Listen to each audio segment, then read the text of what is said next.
Oh, so bibihira nyo talaga kung makitang gumising ng ganyang kaaga, guys.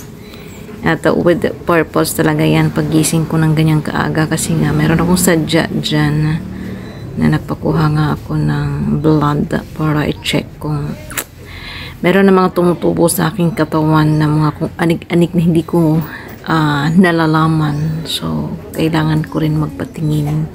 Hindi yung ako lang lagi yung ganun. Ano daw? Anong voiceover to? So, ayan, hindi ko alam kung sino yung una sa akin. Kaya ako na yung sumunod. Ako yan. Ano daw? Ayan, napakuha nga ako ng dugo kasi para ma-check kung mataas ba, kung mataas. Lahat na lang mataas. Ngayon, nasa bahay na kami.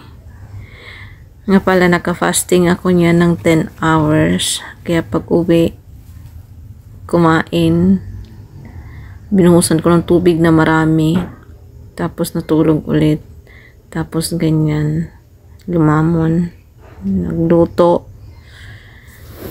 ako niyan kasi gutom na gutom ako nung gabi. Hindi rin ako nakakain ng marami. Marami talaga.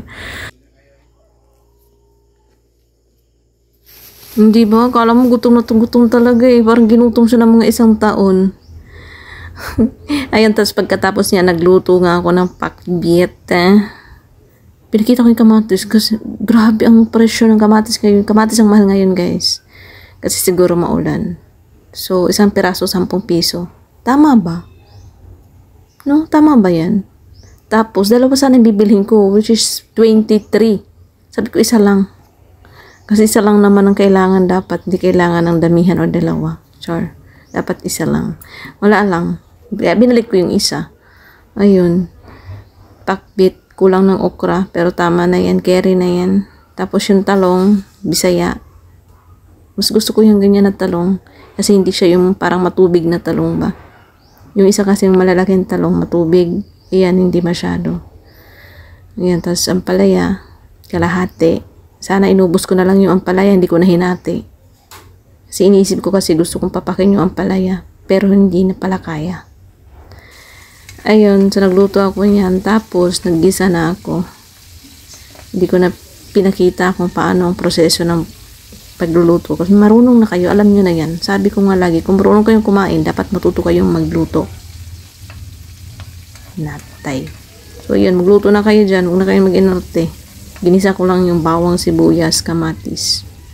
Tapos, kumain na. Ayun lang. And that's it for our today's update. Wala. Yun lang. Tapos nilunod ko na lahat. Nilunod.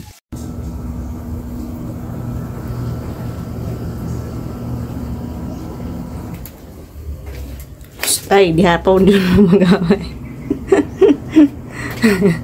So, yun guys. For the rest naman tayo. For the rest, lagi naman ako naka-rest time. So, magpapahinga muna ako.